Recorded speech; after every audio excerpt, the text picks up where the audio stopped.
Hello प्यारे दोस्तों, कैसे हैं आप सभी लोग। आज मैं आपके लिए लेकर आया हूं अप्रैल माह तक के जो विभिन्न पदाधिकारी हैं, वो जो नए हैं, चेंज हुए हैं, अपडेट हुए हैं, यानी वर्तमान में कौन क्या है, कौन किस पद पर नियुक्त है, उन सभी के बारे में हम इस वीडियो में चर्चा करने वाले हैं। और तो वीडियो को बड़े पैसेंस बनाकर एंड तक ज़रूर देखना है, स्किप नहीं करना है। और वीडियो आपके लिए इस प्रकार से भी यूज़फुल होने वाला है क्योंकि वीडियो के अंदर में आपको जो भी एक्स्ट्रा फैक्ट से चीज़ें हैं वो एक्सप्लेन करने वाला हूँ, बहुत ही शानदार तरीके से एक्सप्लेन करने वाला हूँ, जिससे आपकी आने वाली कोई भी एग्ज़ाम हो उसके अंदर आप आराम से क्वेश्चन देखने को मिलेगा। चाहे आपकी आने वाली एनटीपीसी सीबीटी हो, रेलवे ग्रुप डी की एग्ज़ाम हो, या कोई एसएससी, बैंक, किसी की भी एग्ज़ाम हो, या स्टेट लेवल की एग्ज़ाम हो, ज़रूर आपको क्वेश्चन देखने को मिलेंगे। क्योंकि एक्स्ट्रा फैक्ट से चीज़ें मैं आपको इतने शानदार तरीके से एक्सप्लेन करूँगा कि आपको ये चीज़ें जो है वो रट जाने वाली हैं। तो वीडियो को पूरा एंड तक ज़रूर देखना है। और गाइस, अगर आप हमारे यूट्यूब चैनल का वीडियो पहली बार देख रहे हो या यूट्यूब चैनल पर पहली बार विजिट कर रहे हो तो हमारे यूट्यूब चैनल को ज़रूर सब्सक्राइब करें, क्योंकि आपके लिए मैं बहुत ही शानदार कंटेंट जो है लेकर आता हूँ। तो आइए वीडियो स्टार्ट करते हैं।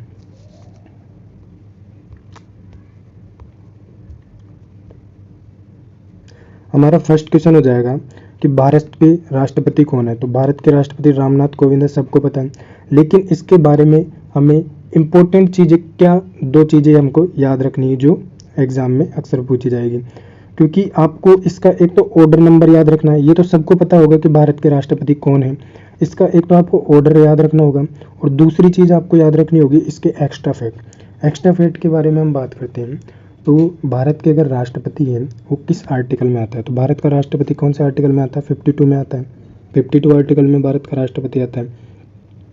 फिर 53 में क्या आता है, 53 में आता है कि संघ की जो कार्यपालिका जो शक्ति होती है, 53 के अंदर आता है आर्टिकल 53 के, संघ की कार्यपालिका शक्ति किसके पास होती है, राष्ट्रपति के पास होती है।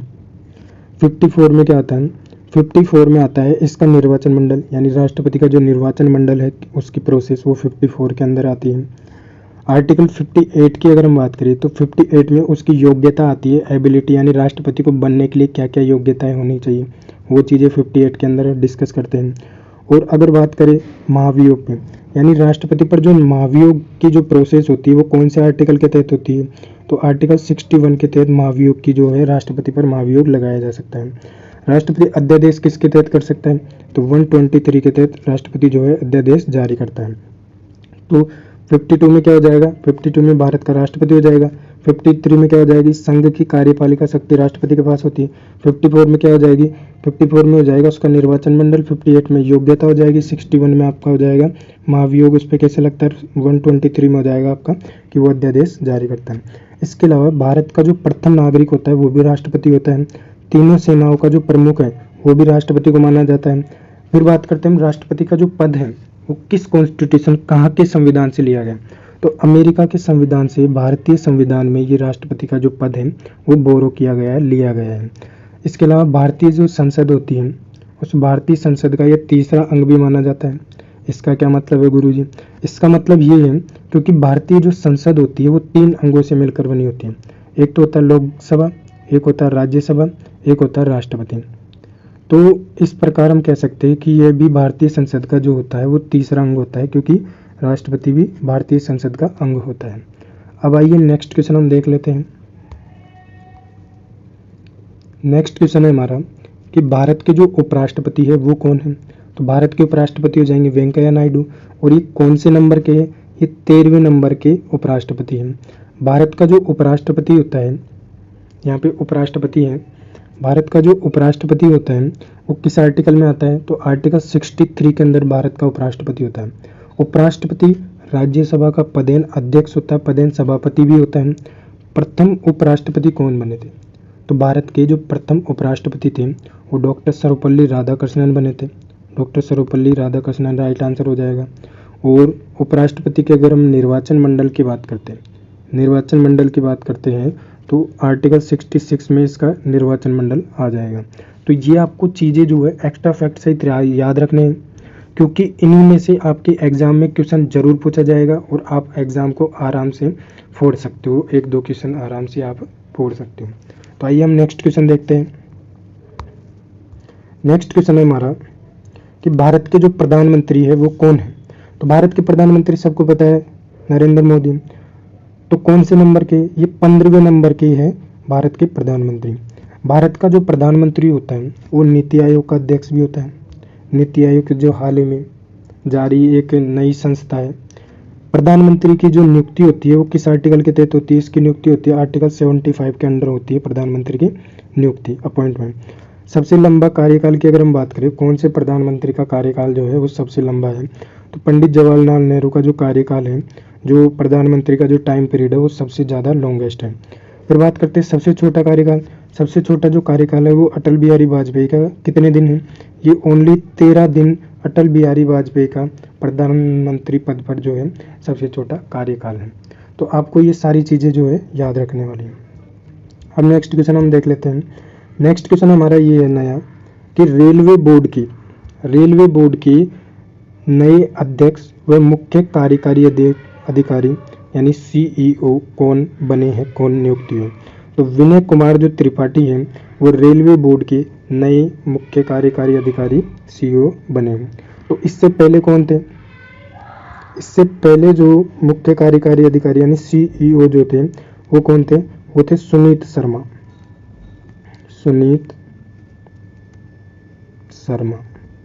इससे पहले थे सुनीत शर्मा। वर्तमान में कौन है? विनय कुमार त्रिपाठी जो है राइट आंसर हो जाएगा।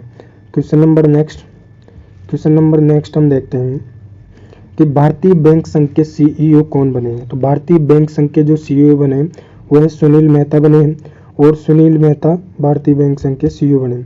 अब बात कर लेते हैं भारतीय बैंक संघ की जो स्थापना है, यानी भारतीय बैंक संघ कब एस्टेब्लिश्ड हुआ था। तो ये 26 सितंबर 1946 में इसकी स्थापना हुई थी। भारतीय बैंक संघ की स्थापना हुई थी। क्वेश्चन नंबर नेक्स्ट, हाल ही में बीएसएफ के महानिदेशक कौन बने हैं? बीएसएफ के जो वर्तमान महानिदेशक हैं वो बने हैं पंकज कुमार सिंह, और ये कौन से नंबर के हैं? वो ये 29वें नंबर के हैं। आपको इनमें जो ये इनका ऑर्डर है कि किस नंबर के ये बने, ये याद रखना बहुत ही इंपॉर्टेंट हो जाता है, क्योंकि एग्जाम में पूछ लिया जाता है कि पंकज कुमार सिंह बीएसएफ के कौन से नंबर के महानिदेशक बने। तो इस प्रकार से क्वेश्चन जो है एग्जाम में पूछा जाएगा। बीएसएफ की अगर हम स्थापना की बात करते हैं, पहले बीएसएफ की फुल फॉर्म हम देख लेते हैं। बीएसएफ की फुल फॉर्म होती है बॉर्डर सिक्योरिटी फोर्स। बीएसएफ की फुल फॉर्म क्या होती है? बीएसएफ की फुल फॉर्म होती है बॉर्डर सिक्योरिटी फोर्स होती है। अब बात करते हैं हम बीएसएफ की जो स्थापना है, वो बीएसएफ की स्थापना कब हुई? तो 1 दिसंबर 1965 को बीएसएफ की स्थापना हुई है। 1 दिसंबर 1965 को ये एस्टेब्लिश्ड हुआ है कौन? बीएसएफ। बीएसएफ के द्वारा अभी एक ऑपरेशन भी चलाया जा रहा है। बीएसएफ के द्वारा अभी वर्तमान में एक ऑपरेशन भी चलाया गया था जिसका नाम है ऑपरेशन सरदवा। ये क्या था? ऑपरेशन सरदवा के अंदर जो पश्चिमी जो राजस्थान है, उस पश्चिमी राजस्थान के अंदर कोहरा बहुत ही ज़्यादा छाया हुआ था। तो कोहरे की वजह से जो आतंकवादी यानी घुसपैठ की जो घटनाएं वो बहुत ही ज़्यादा थी, उसको रोकने के लिए जो ऑपरेशन चलाया गया था उसे कहते हैं ऑपरेशन सरदवा, जो अभी बीएसएफ के द्वारा चलाया गया है। नेक्स्ट क्वेश्चन हम देखते हैं। नेक्स्ट क्वेश्चन है हमारा कि सीआईएसएफ के महानिदेशक कौन है? तो शीलवर्धन सिंह सीआईएसएफ के महानिदेशक है, और ये भी 29वें नंबर के महानिदेशक बने हैं। इससे पहले कौन थे? इससे पहले थे सुबोध कुमार जो 28वें नंबर के थे। वर्तमान में कौन है? शीलवर्धन सिंह जो 29वें नंबर के। सीआईएसएफ की अगर फुल फॉर्म की बात करते हैं, सीआईएसएफ की फुल फॉर्म हो जाएगी central industrial security force. BSF की क्या थी? Border security force. सीआईएसएफ की क्या थी? Central industrial security force. इसकी स्थापना कब हुई थी? इसकी स्थापना हुई थी 10 मार्च 1969 को। 10 मार्च 1969 को इसकी स्थापना हुई थी। और बीएसएफ की कब हुई थी? बीएसएफ की हुई थी 1 दिसंबर 1965 को। 1 दिसंबर 1965 को बीएसएफ की जो है स्थापना हुई थी। अगला हम क्वेश्चन देखते हैं। गाइस, अभी तक आपने हमारे यूट्यूब चैनल को सब्सक्राइब नहीं किया है तो आरआर क्लासेज के यूट्यूब चैनल को सब्सक्राइब जरूर कर लें, क्योंकि आपके लिए कंटेंट बड़ी मेहनत से तैयार किया जाता है, बहुत शानदार तरीके से एक्सप्लेन किया जा रहा है। तो आप ज़रूर चैनल को सब्सक्राइब कर लें और अपने दोस्तों के साथ इस वीडियो को ज़रूर शेयर करें। हाल ही में 25वें नौसेना प्रमुख कौन बने हैं? तो आर हरि कुमार जो है 25वें नौसेना प्रमुख बने हैं। तो इससे पहले कौन थे?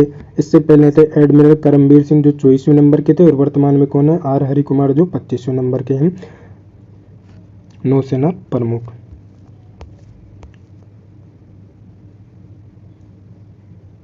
वर्तमान में भारत के जो नियंत्रक या महालेखा जो परीक्षक होता है CAG जिसे हम बोलते हैं, तो वो कौन है? तो CAG जो है वर्तमान में वो है गिरीश चंद्र मुर्मू। और ये कौन से नंबर के? ये 14वें नंबर के है गिरीश चंद्र मुर्मू। अगर हम बात करें CAG की, तो CAG की जो पद अवधि है यानी जो टाइम पीरियड है इसका, वो 6 वर्ष होता है। सामान्यतः जो अधिकारी को जो पद अवधि होती है वो कितनी होती है? वो होती है 5 वर्ष होती है। लेकिन इसकी पद अवधि कितनी है? इसकी पद अवधि 6 वर्ष होती है। 6 वर्ष इसकी पदावधि होती है नियंत्रक महालेखा परीक्षक की। नियंत्रण महालेखा जो परीक्षक है वो आर्टिकल 148 से 151 के अंदर आता है। 148 से 151 के अंदर आता है आर्टिकल के। पदावधि कितनी होती है? 6।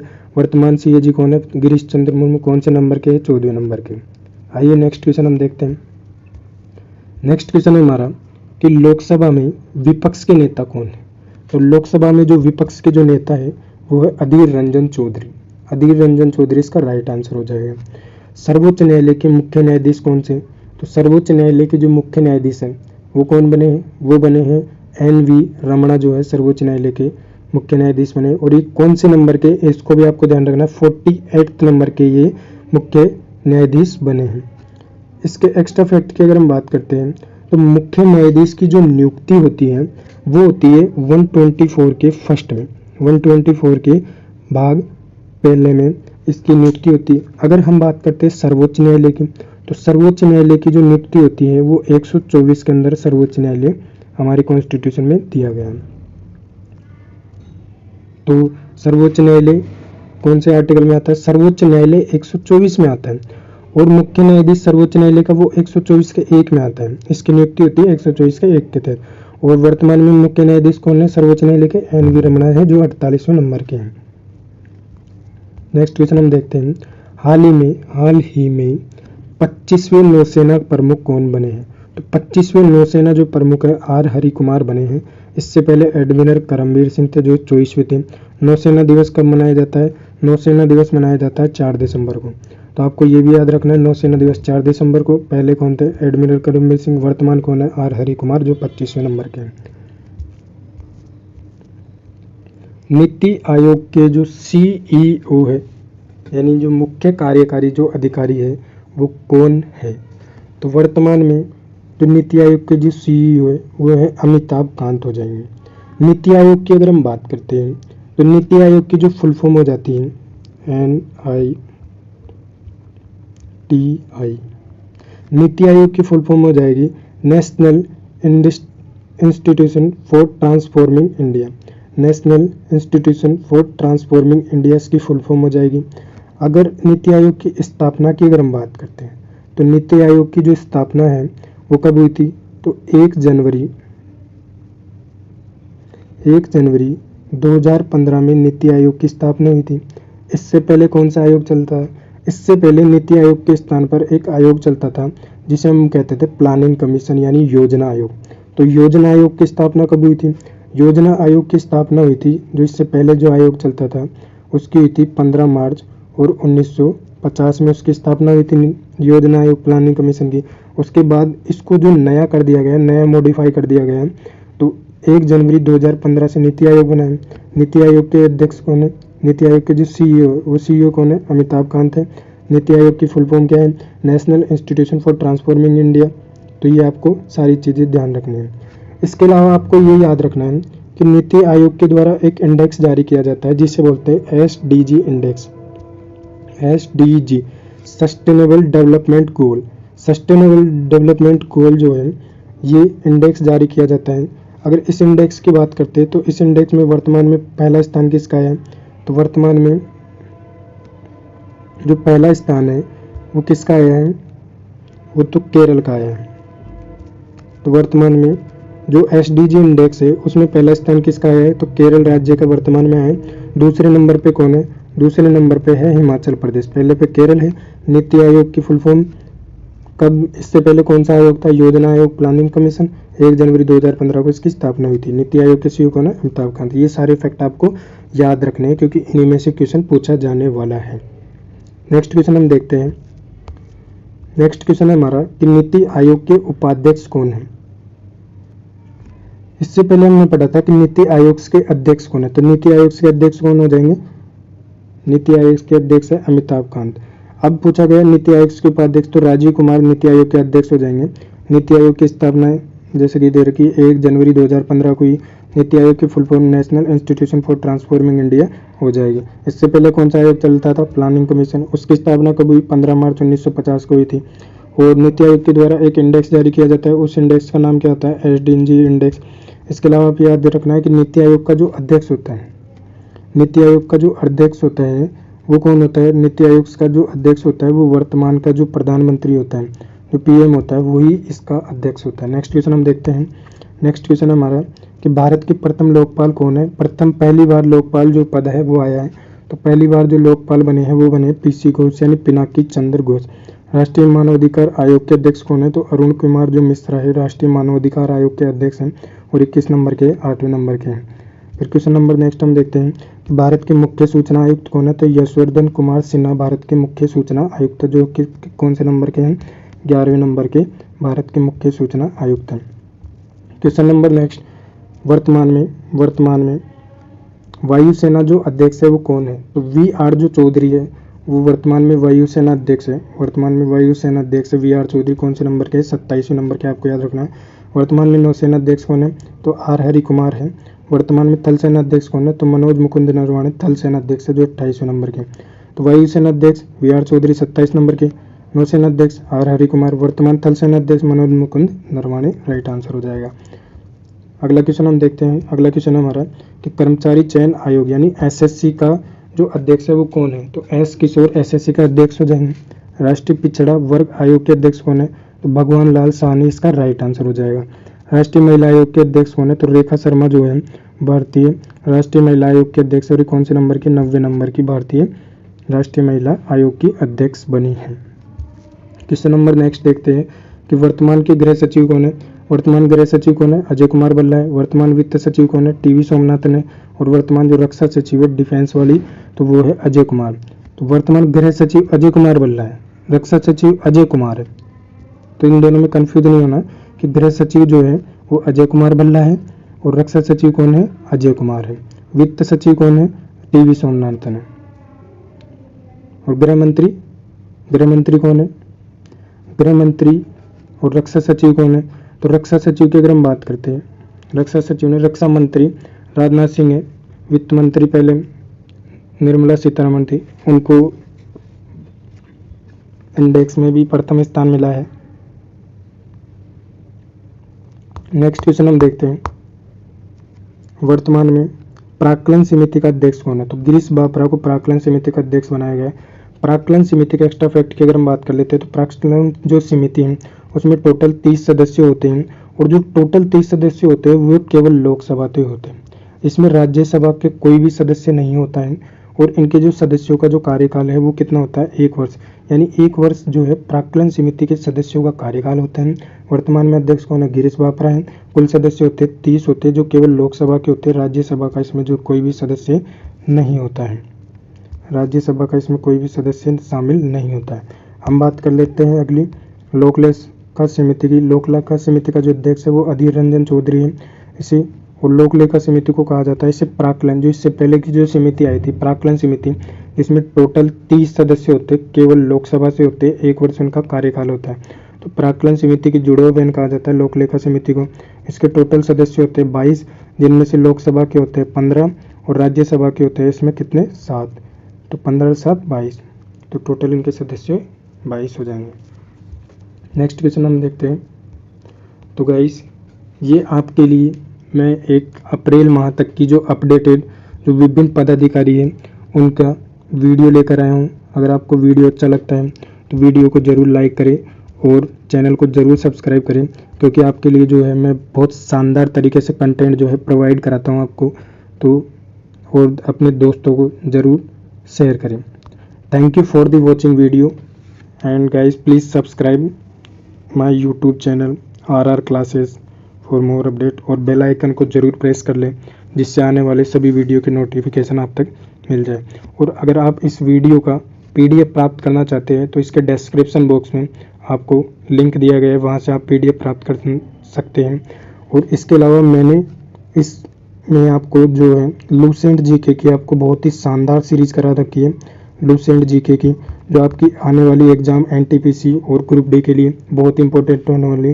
तो उसका वीडियो भी आप इसके डिस्क्रिप्शन बॉक्स में उसका लिंक दिया गया है, वहाँ से जाकर उस वीडियो को ज़रूर देखना एक बार, क्योंकि वीडियो बहुत ही ज़्यादा शानदार है। ऑनलाइनर क्वेश्चन है, उसमें आपका रिवीजन हो जाएगा फास्ट तरीके से। तो थैंक यू गाइस।